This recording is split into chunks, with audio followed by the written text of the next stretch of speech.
Good morning, good morning, good morning. This is Dr. Herbert Harris, and this is our daily reading from our book, The 12 Universal Laws of Success, daily reading number 17. And our topic for today is the law of change, part 2. We're going to talk about the parable of the prodigal son. If you don't have a copy of our book, it's available on Amazon. It's available on our website, herbertharris.com, and just about anywhere else on the planet. If you come to our website, herbertharris.com, and get a copy, we will send you a free audio book and many other goodies. All right, folks, this is a reading from page 59 of the 12 Universal Laws of Success. And we're talking today about the law of change. And we basically said that the law of change has 3 aspects: faith, choice, and desire. We talked about faith. Faith was critical because it is the substance of things hoped for and the evidence of things not seen. And so if you don't have faith in the outcome that you're seeking, it will not happen. Those of you on Facebook and on Instagram, please invite your friends and your guests and share the broadcast with them. When we talk about choice now, assuming you have faith in the thing that you're seeking, choice, you choose this day whom you will serve. So the outcome that you experience is really based on the choices that you make. If you make wrong choices, ineffective choices, the results that you get will be in accord with the choices you make. And so we're talking about the idea of choice, that you choose the outcome you desire and you act upon the choices that you make. We're going to deal with a portion of the Bible. It's from the prodigal son, the book of Luke, the 15th chapter to 11th through the 32nd verses. And I'm going to loosely summarize it. And it says, the youngest son of a rich man asked his father for his piece of the rock.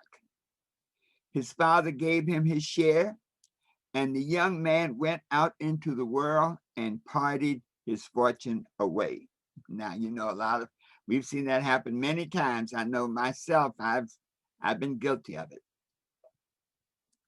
Once he was broke, times got very tough. He suffered and hungered. In final desperation, the son got a job feeding somebody else's pigs. That's pretty bad. Even though he had a job feeding someone else's pigs, he still suffered and hungered to the point that he was seriously thinking of eating whatever the pigs did not want. That's desperation. He had hit rock bottom with no plan to escape. No one would bail him out. No one would help him. But then in verse 17, it says, and when he came to himself, he said, how many of my father's hired servants have bread enough and to spare, and I perish with hunger? How many of his father's servants had enough to eat, were living a good life, and yet there he was, suffering from hunger? The prodigal son renewed his mind. He thought a new thought about himself.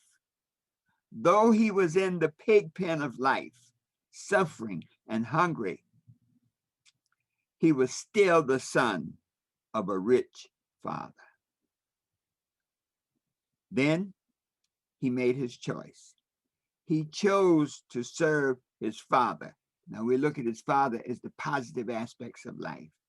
Rather than serve the owner of the pig pen, we consider the negative aspects of life.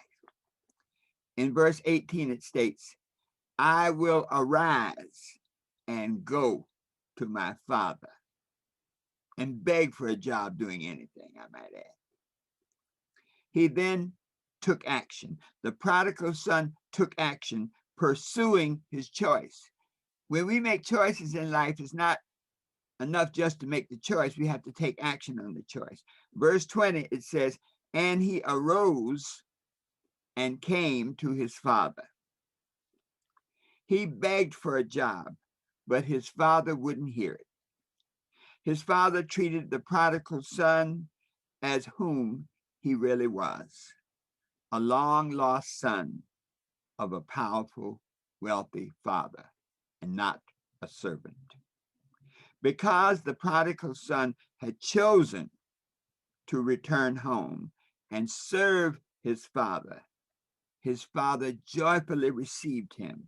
His father said, his son who was dead is now alive again. Had the prodigal son made another choice, he would have gotten a completely different result. And so I say to each and every one of you who are watching today and listening today, that many of us are like the prodigal son. We have come to a point in our lives where the decisions we've made and the choices we have made have brought us to a point of hunger, starvation, lack, and limitation. The power of the law of change says that be you transformed by renewing your mind, that when we think a new thought about ourselves, when we see ourselves differently, when we make choices based on the person we would like to be, two, and when we take effective action on those choices, three, we can change our lives in a massive way, and we can attract the good things that we desire.